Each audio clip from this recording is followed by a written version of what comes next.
Aujourd'hui, on vous emmène découvrir un parc national qu'on a adoré, Canyonlands. Situé en Utah, près de la ville de Moab, ce parc souffre de la popularité de son concurrent le plus proche, le parc national Arches et ses centaines d'arches, toutes plus belles les unes que les autres. Donc si vous passez par Moab, faites Arches. Mais n'oubliez surtout pas de réserver 1 ou 2 journées pour Canyonlands.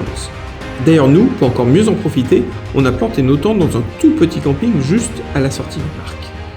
Car le lendemain, pas question de rater le lever du soleil sur Mesa Arch.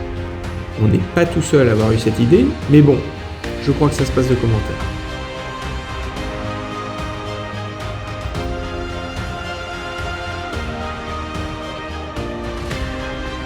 Nous quitterons Mesa Arch pour Upheaval Dome et sa petite hike au bout de laquelle on trouvera un cratère de 10 km de diamètre dont personne n'est vraiment sûr de l'origine, mais la théorie la plus probable, c'est celle d'un impact de météorite il y a 170 millions d'années.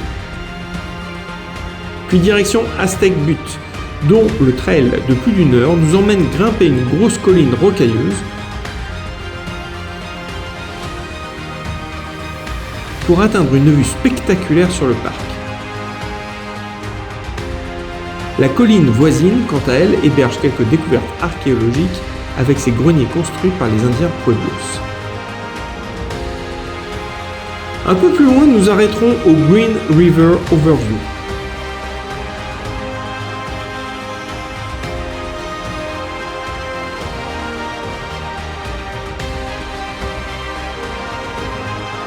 Puis au Buck Canyon Overview.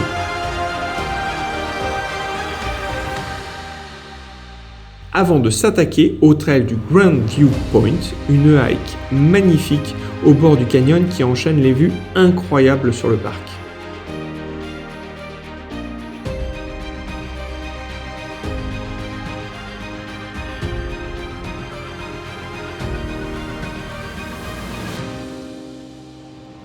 Mais le point d'orgue de notre visite de Canyonlands, c'est une route, la Schaffer Trail Road.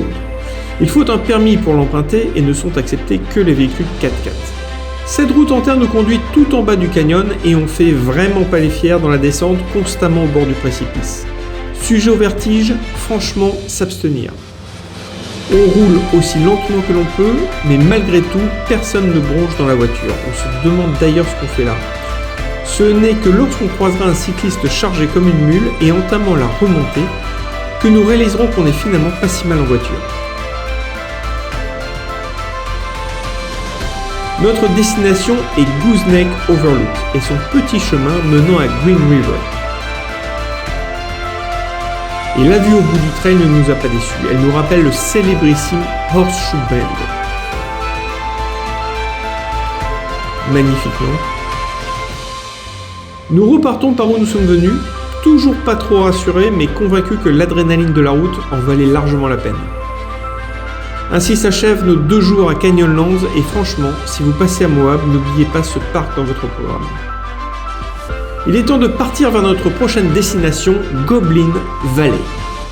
Goblin Valley est un parc d'État qui est connu pour ses hoodoos, appelés familièrement goblins ici, et qui sont en fait des formations rocheuses en forme de cheminée que vous pouvez aussi retrouver dans le parc national de Bryce Canyon.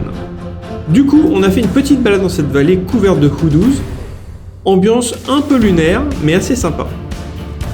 Bon, dans l'idéal, il faudrait prendre de la hauteur et survoler la vallée. Et pour ça, il faudrait un drone, et les drones, on en a eu, on les a tous crachés, les uns après les autres. Donc on s'est dit que c'était pas pour nous.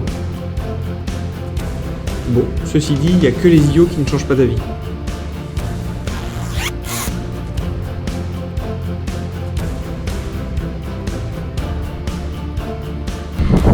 Et c'est parti pour le premier vol de notre nouveau drone. Souhaitons-lui une plus longue vie que les 3 autres, dont 2 ont terminé dans l'eau et le 3e dans la cheminée d'une maison. C'est trop bien le drone. Vous en voulez encore ? On vous emmène voir les 3 sisters de plus près.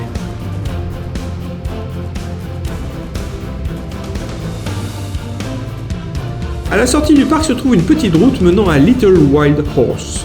Nous partons découvrir le trail qui nous emmène vers son magnifique canyon de plus en plus étroit façon Antelope Canyon.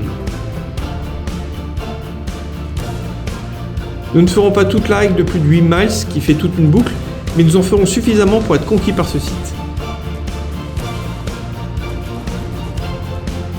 Dans le prochain épisode, cap au nord, vers la banlieue de Salt Lake City, découvrir Antelope Island et ses bisons, Bonneville et sa piste de vitesse sur un immense lac salé, puis nous mettrons cap à Great Basin National Park et sa forêt d'arbres millénaires.